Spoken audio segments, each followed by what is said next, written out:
Hey everybody, and welcome to Food Craftsman. I'm Ryan Parker. So glad that you joined me here today. Today is Ask Food Craftsman. That's right.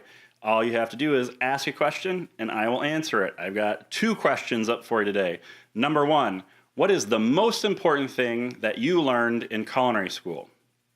Well, for me, the number one thing that I learned in culinary school is organization. Organization is the key to success in any restaurant, no matter what station you're working on. And organization is going to start well before you actually get to your job. What I mean by that is, on your way to work, you should be thinking about how you left your station last night and what you're going to need to do in order to be prepared for service tonight. So when you're on your way to work, that's what you're going to be thinking about. And you need to get to your shift 10 or 15 minutes before it starts. Then you can get your way to your station and start working on your prep list, because you're going to need to make sure that you have a list of everything that you need for service that night and how much of each of those items that you're going to need. It's called a par list. Okay, so that par list is going to guide your prep and your mise en place for the day. It's super important that you understand what you need to have a successful service that evening. The other thing about organization is your station itself. You're going to put everything in its exact location every single day. You're going to have extra spoons in a certain area that you can just reach and grab, and you know exactly where they are. You're going to have all of your ingredients for certain recipes in a certain area, in a very specific area, so you know exactly how you can reach and grab for them. It's almost like second nature. Oh, I know this is here. I know that my parsley's there. I know my salt's right here. Little Salt Bay. So I know exactly where everything is, so I can reach for it and produce quality food as fast as I can. And your chef and managers are going to love you for that organization, because they know that you're going to be on top of your game every single night. And let's just say you do get weeded. You get in the weeds hardcore. You get 8 tickets that are heavy on your station that you don't normally have. Well, your organization is going to allow you to push through that as efficiently and effectively as possible and still be able to produce high quality food and get your food up on time with the rest of the ticket. Question number 2. As a professional chef, what is the biggest mistake you see amateur cooks making at home? And I think this actually goes back into our first question. It's organization.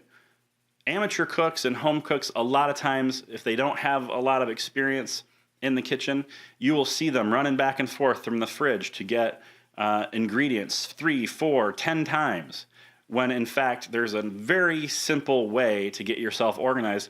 And so if you're a home cook, you'll actually enjoy cooking even more. So let's go through a couple steps that'll make your home cooking that much better, and you'll be able to enjoy it that much more. Step number 1, read your recipes all the way through from beginning to end.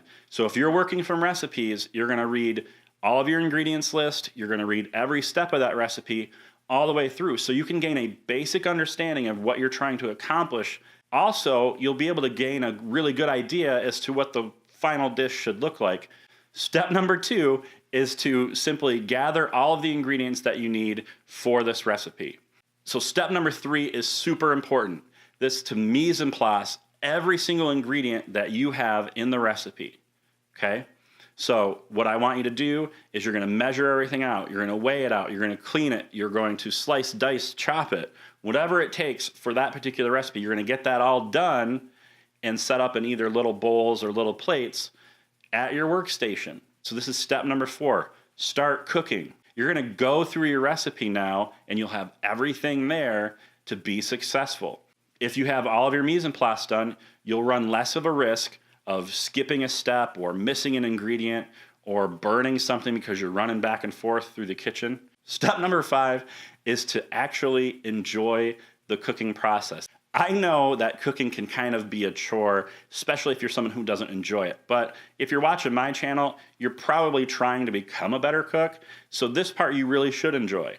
You have all of your mise en place done, and now you can actually start to execute the recipe. And this will be so much more fun because you have everything that you need. You do all of this so you can actually enjoy the cooking process. If you enjoyed the video and learned something and you want to make sure that you get all the videos that I put up online each week here at Food Craftsman, go ahead and hit the subscribe button and that little notification bell so you get notified every single time we put up a new video each week. By the way, these videos will include Ask Food Craftsman videos just like this one where I answer your questions. If you want your questions answered, you can go over to twitter.com/foodcraftsman and write me a tweet, ask me a question there, or just use the hashtag AskFoodCraftsman, MEN, and I will answer your questions and feature them on a future video. We also do cooking videos, and each week we do a food, drink, and dining news segment called The Bite. So make sure that you stick around to see those. Hey everybody, food is life and life is great. I will see you next time.